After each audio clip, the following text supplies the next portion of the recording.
Thank you, Mr. Chair.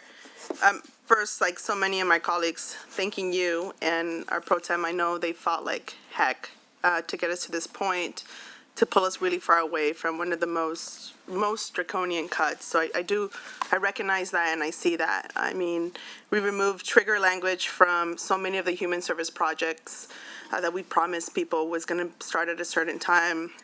We added back housing programs. I know most people talk about the HAP program, but in the human services world, there's two really great housing programs that actually have a track record that we can hold accountable, and it's really successful, like bringing families home, that, you know, and programs for seniors who have been abused, foster youth, reunification purposes.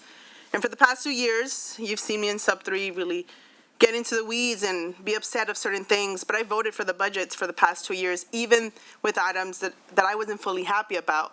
Like last year, the 6-month delay to DDS rate reform. Wasn't super happy about it, but I still voted on it because I'm not naive and thinking that, you know, just because we didn't get everything in our budget, we shouldn't vote for it. So I've voted on things that I didn't like.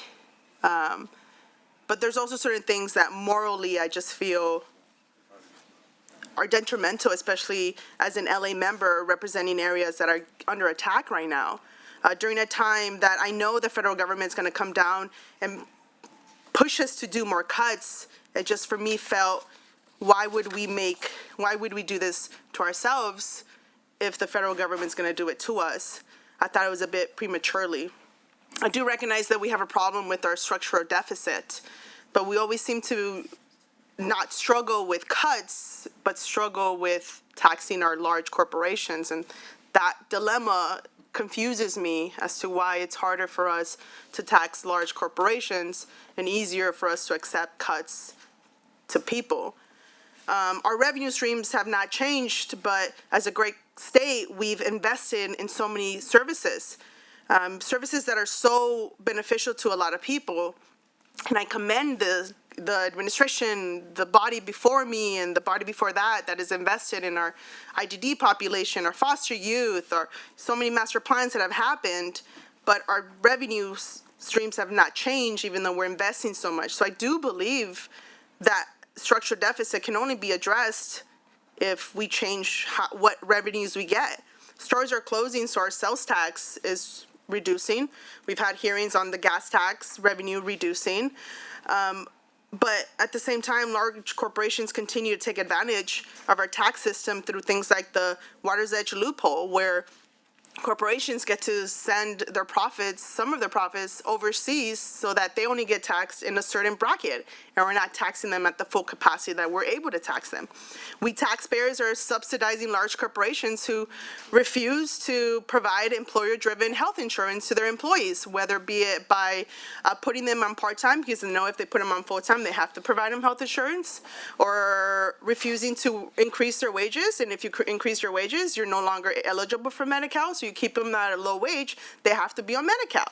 We're subsidizing a handful of corporations, we as taxpayers. So why is it so hard for us to look at that and not tax large corporations, but it's okay and acceptable to break a promise that we made to community members? And I keep using this analogy for those who are married in sickness and in death. When we make a promise, we made a promise to a demographic that we were going to provide services.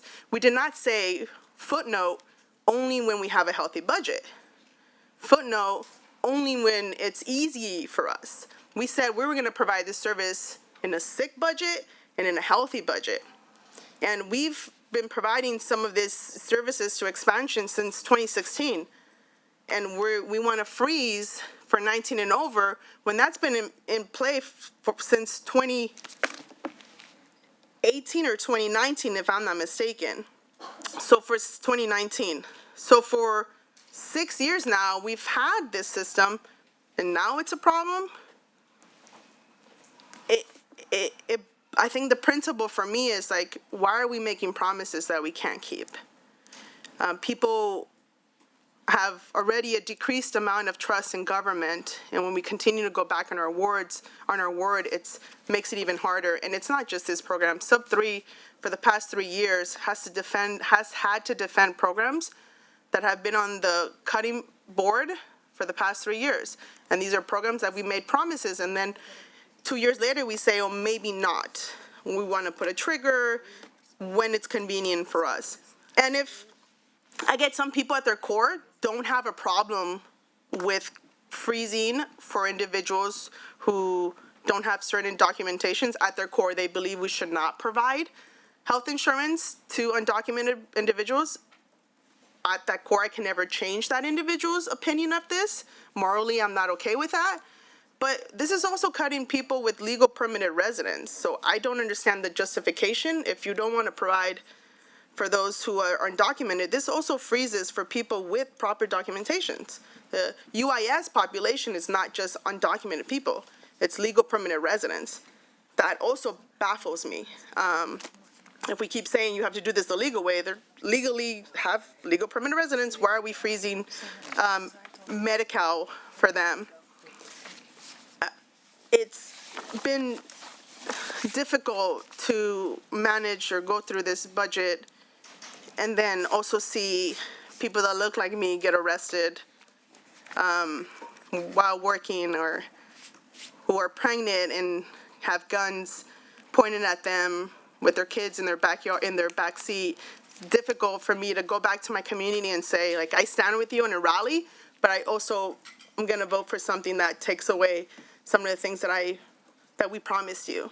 Morally, that's been really difficult for me. But I know there's a lot of great things in this budget. There's a lot of great things. My leaders did an amazing job in fighting for so much of this. Again, that doesn't go unnoticed. It's a